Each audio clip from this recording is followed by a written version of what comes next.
Halo, assalamualaikum warahmatullahi wabarakatuh. Sekarang gue lagi ada di farm atas, dan ini alhamdulillah kita progres menuju 100 lubuk, dan sekarang udah progres 100 lubuk. Jadi kalau misalnya kalian lihat satu baris ini atas bawah 15 bak, ini 15, ini 15, ini 15. Jadi udah ada 30, 30, 60. Nah, di sana ada satu baris sampai ke ujung atas bawah itu ada 19 bak. Kita ambil satu di sini jadi 20, jadi 80, dan ini satu sama ini pas 20. Jadi 100 lubuk kita lagi menuju untuk progres ke 150 lubuk, karena di sini kapasitas total 150 lubuk ya. Dan ini gue lagi prepare buat besok pemindahan burayak. Jadi kalau misalnya yang kalian lihat video sebelumnya, ini gue lagi nyetak BR Blue Rim. Nah, Blue Rim alhamdulillah jadi semua. Blue Rim gue jadi 2 pasang, ada di sini ada 2 pasang Blue Rim.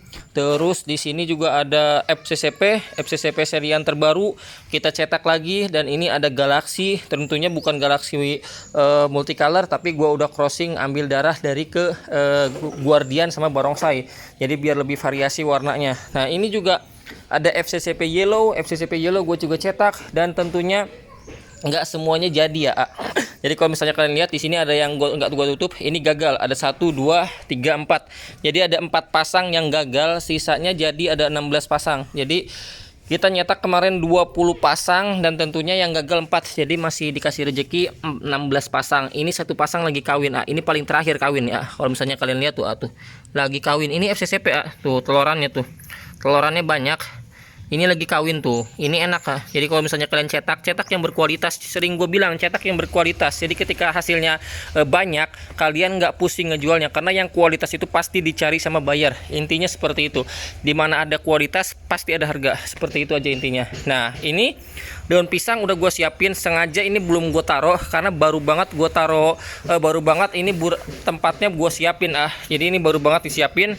Nanti habis ini kita kasih daun pisang, setelah itu sorenya kita kasih kutu air. Jadi nanti kutu airnya itu mecah-mecah yang kecil, besokannya buat burayak, yang pemindahan burayak, lusanya baru dimakan. Jadi penting banget daun pisang di musim sekarang. Ini lagi gelap mendung, tadi panas tiba-tiba mendung tuh. Ini mau hujan.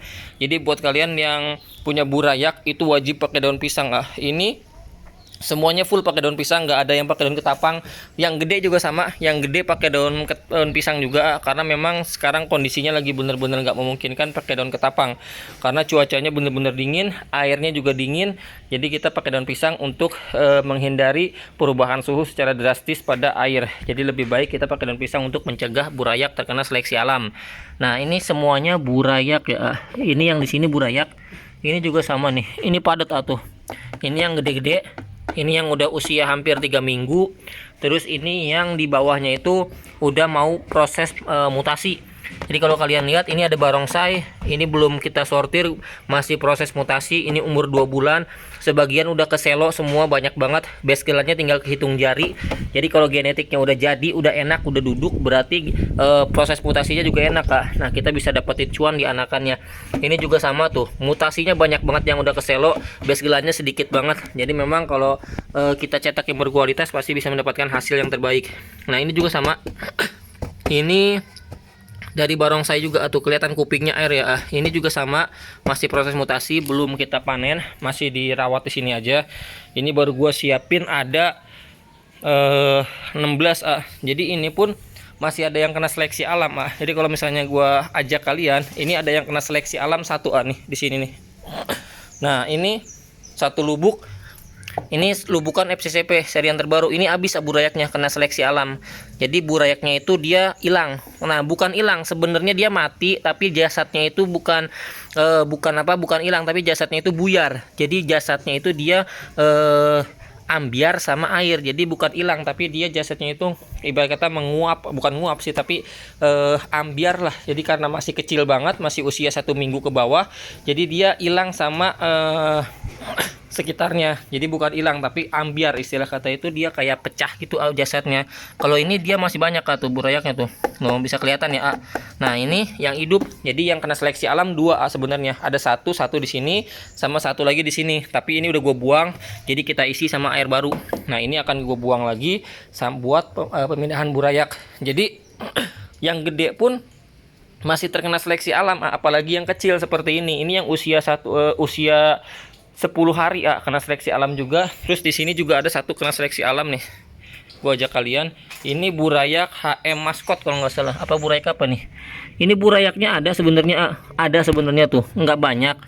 Nggak terlalu banyak, tapi ini udah banyak yang mati jasadnya. Jadi jasadnya itu dia pada putih, pada ngambang. Nah ini nanti mati, buyar, hilang. Jadi bukan hilang burayaknya, tapi dia ambiar.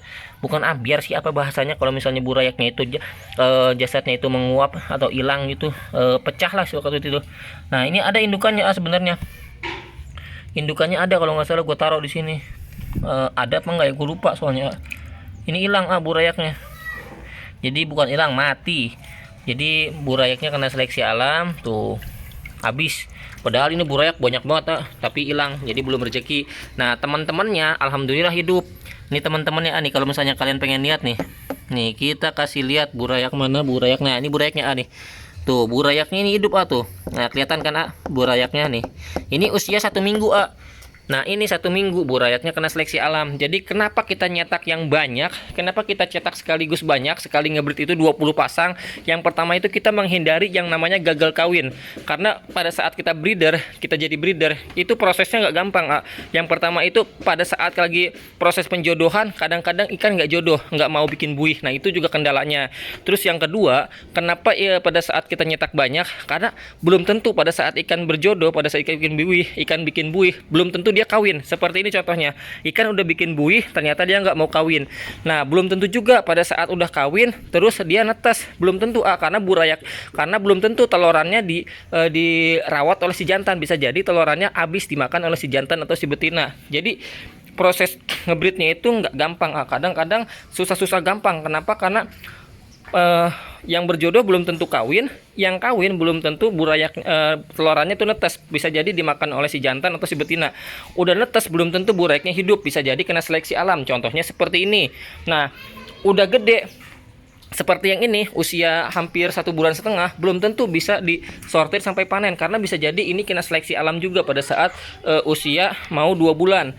Karena kemarin itu ada 20 lubuk yang usianya 1,5 bulan yang kena seleksi alam. Jadi banyak banget lah tantangannya, makanya kita ngebreed banyak juga, tapi dengan catatan kualitas diperhatikan dan juga semangatnya jangan kendor. Karena kalau misalnya kena seleksi alam belum rezeki, intinya seperti itu. Jadi kita nyetak banyak pun perhatikan kualitas dan jangan lupa sesuai dengan permintaan. Jadi kalau gue nyetak di sini sesuai permintaan, tentunya juga dengan kualitas yang diperhatikan. Jadi biar ketika panen gampang lah ngejualnya seperti itu. Nah ini gue masih proses persiapan. Jadi habis ini kituang pembesaran, besok gue nyetak lagi. Udah ada indukan-indukan yang udah gue siapin dengan catatan kualitas yang nomor 1 tentunya. Jadi buat kalian yang udah tonton, terima kasih banyak. Jangan lupa like, comment, subscribe.